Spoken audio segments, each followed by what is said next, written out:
Good evening, everyone, and welcome to Rapid Report, your essential destination for understanding the major geopolitical shocks that are reshaping our world. Tonight, we dive into a dramatic, albeit fictional, political moment. A spectacular confrontation between Marc Carney, portrayed as Prime Minister of Canada, and Donald Trump, President of the United States.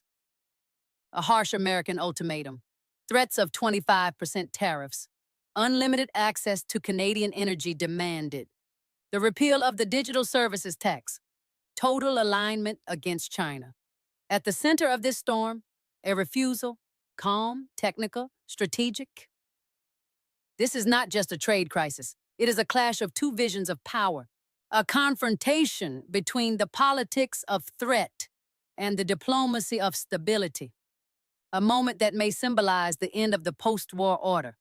Tonight on Rapid Report, we will analyze the details of this ultimatum, break down Canada's strategy, examine the consequences on markets, the American auto industry, electricity prices, and above all, explore what this confrontation reveals about the balance of power in North America. Stay with us. What you are about to hear goes far beyond a simple trade dispute. The American ultimatum, a hardline protocol. The crisis begins when the Trump administration delivers a formal protocol of economic alignment to Ottawa. The document contains three sweeping demands. 1. Unlimited U.S. access to Canadian energy resources, including oil, gas, hydroelectric exports, and critical minerals, at preferential rates. 2. Immediate abandonment of Canada's digital services tax, which targets major American tech companies. 3. Full policy alignment with Washington's stance toward China, including restrictions on trade, investment, and technological cooperation. The protocol comes with a blunt warning. Failure to comply within 30 days will trigger 25% tariffs on all Canadian imports to the United States, from automobiles and aluminum to agricultural goods. The message is unmistakable. Washington wants not just trade concessions, but strategic alignment. It is economic leverage deployed as geopolitical pressure. For decades, Canada and the United States have shared one of the deepest economic integrations in the world. But this ultimatum represents something different, a demand for structural subordination. Carney's response: calm, technical, strategic. Marc Carney does not respond with outrage or rhetoric. He does not escalate publicly. Instead, he delivers a measured address from Ottawa. Standing before Parliament, he refuses the protocol. His tone is calm, almost clinical. He invokes what he calls Clause 14, a provision within the North American trade framework that allows countermeasures against coercive tariff threats inconsistent with established dispute resolution mechanisms. Carney frames the issue not as defiance but as principle. He argues, Canada's energy resources are strategic assets, not bargaining chips. Its digital taxation framework is consistent with international OECD guidelines. Its foreign policy will not be outsourced to any nation, ally, or otherwise. But behind the composed language lies strategy.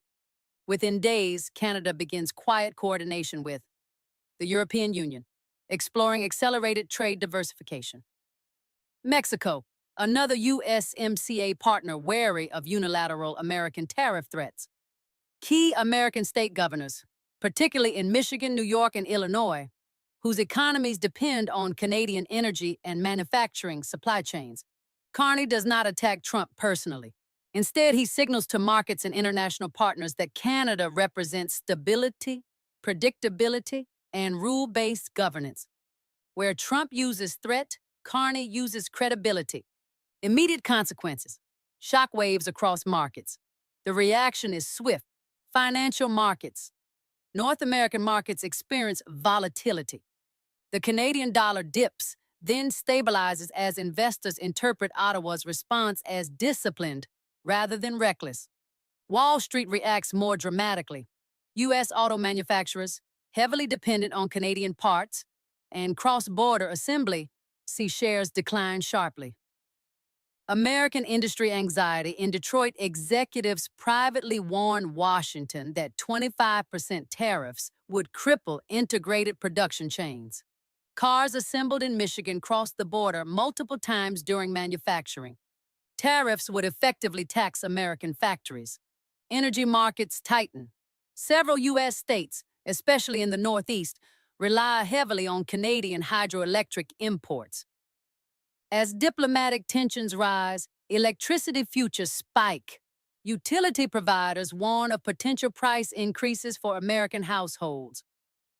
Political reactions in the United States. Within Congress, reactions fracture along familiar lines. Some lawmakers support the strong arm approach, framing it as necessary leverage. Others, especially from border states, warn of self-inflicted economic harm. Business coalitions quietly lobby for de-escalation. The crisis reveals something deeper. Economic interdependence cuts both ways. Strategic analysis, two styles of power. This fictional confrontation highlights contrasting political archetypes. Trump, the politics of threat. Trump is portrayed as predictable in one key sense. He relies on maximalist demands followed by high-pressure negotiation. His strategy depends on leverage through uncertainty and fear. He calculates that Canada, deeply integrated with the U.S. economy, will fold under tariff pressure. Threat is his primary instrument. Carney, the technocratic counter-strategy. Carney's strategy is more subtle. As a former central banker, he understands markets as political instruments. Stability itself becomes leverage. He recognizes three structural realities. One, the U.S. economy is equally exposed to supply chain disruption. 2, financial markets punish unpredictability. 3, alliances multiply bargaining power. Instead of escalating emotionally, he widens the playing field. He internationalizes the issue, turning a bilateral standoff into a multilateral recalibration. Markets, alliances, and regulatory legitimacy become his weapons. Possible scenarios. As tensions unfold, 3 potential paths emerge. Scenario A, tactical retreat.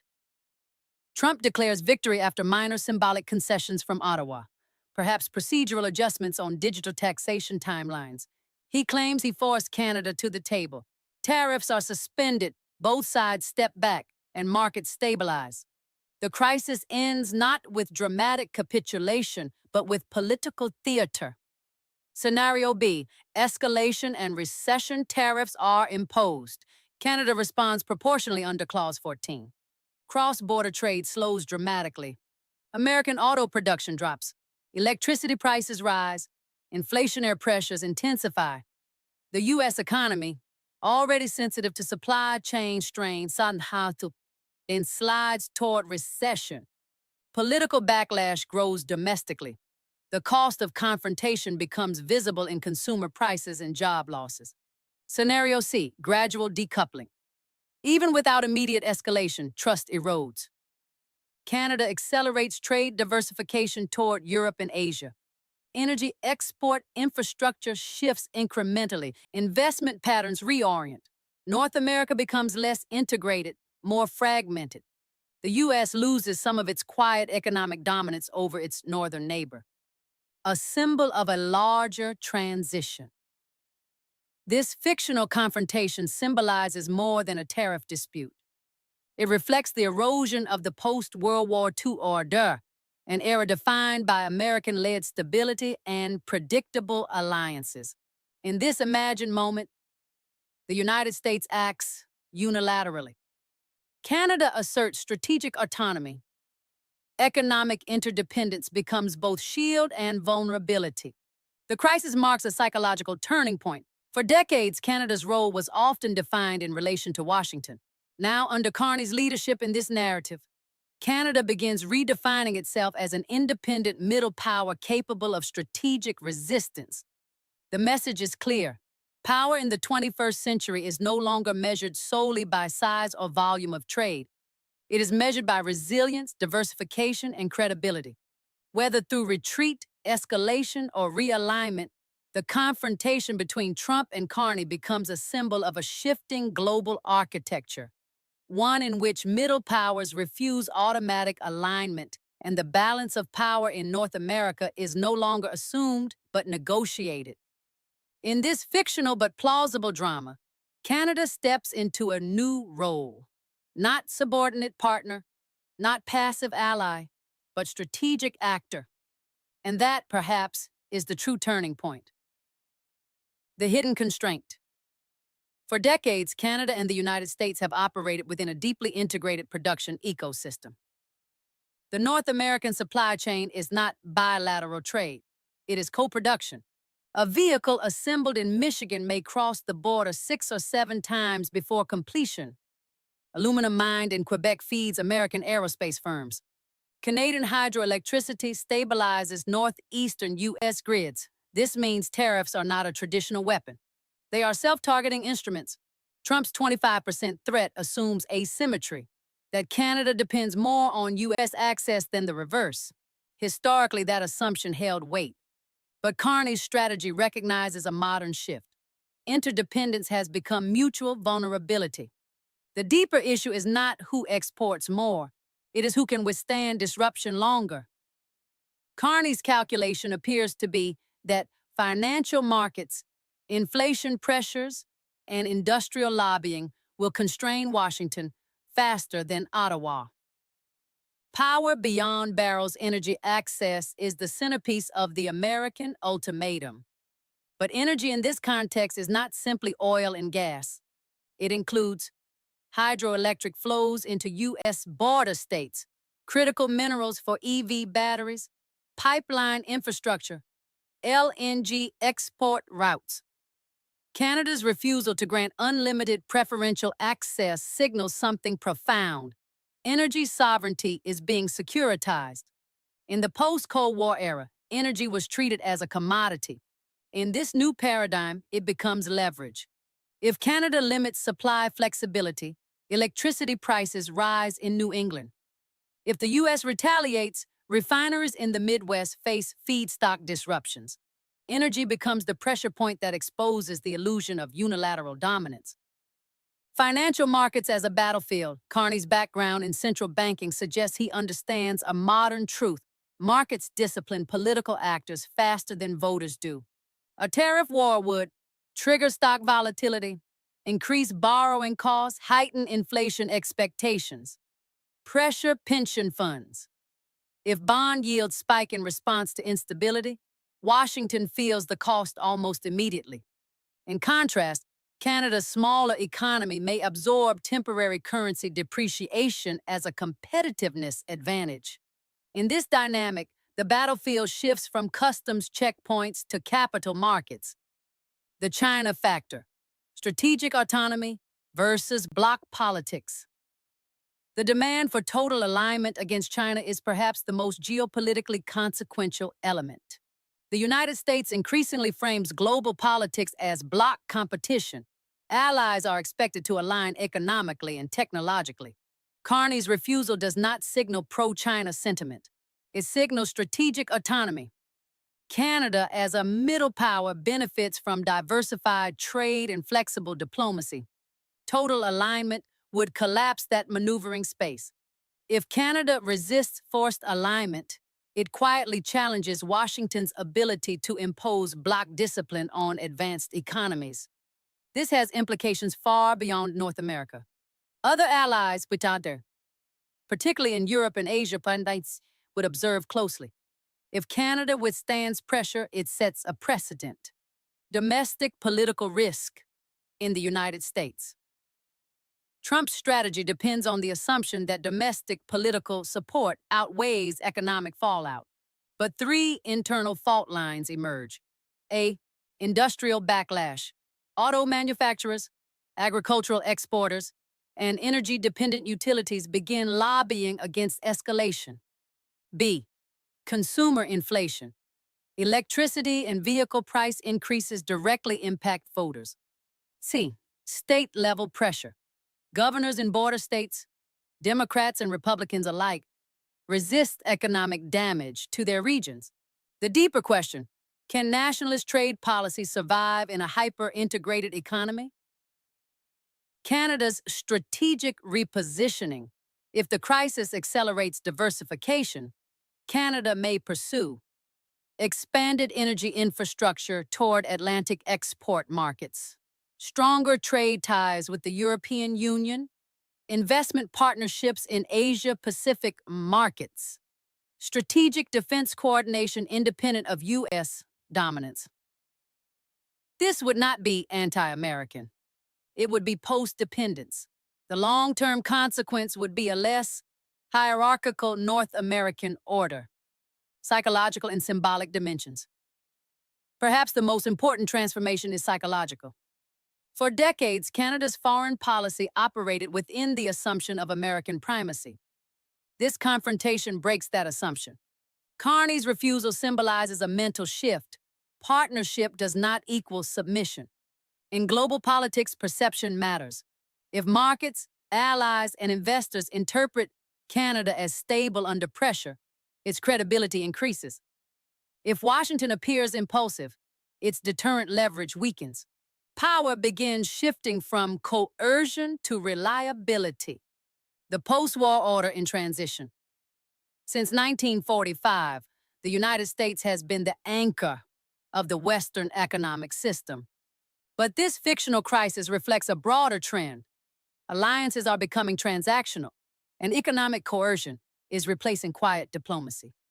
If even the closest ally faces tariff threats, the foundational trust of the system erodes.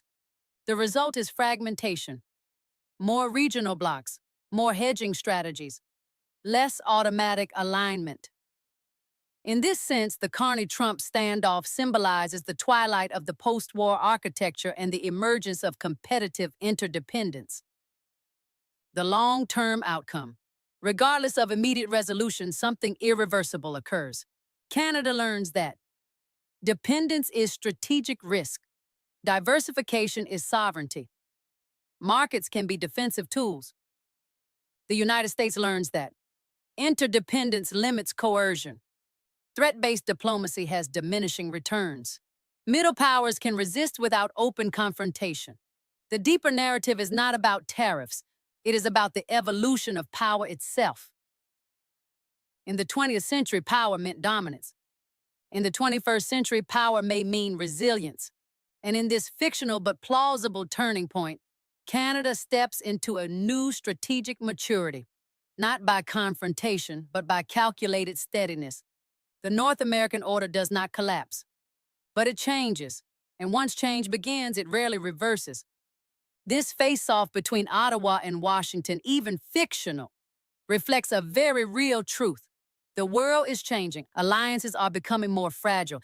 Interdependencies are turning into vulnerabilities. Middle powers are seeking strategic autonomy. In this scenario, Canada does not oppose out of emotion. It resists with calculation. It does not wield anger. It uses markets, alliances, and credibility as instruments of power. Beyond the names, beyond the personalities, this conflict symbolizes something greater. The redefinition of state roles in a shifting international system. So, what do you think? Is this merely a political showdown? A historic turning point for North America? Or the start of a deeper global realignment? Let us know in the comments. Your perspective matters. If you found this analysis insightful and thought-provoking, subscribe to Rapid Report. Turn on notifications so you never miss a strategic breakdown. And like and share this video to spread an informed and nuanced discussion. Here, we don't just report the news. We decode it, we anticipate it, we give you the keys to understand the power dynamics of tomorrow's world. Thank you for watching, and see you soon for another in-depth analysis on Rapid Report.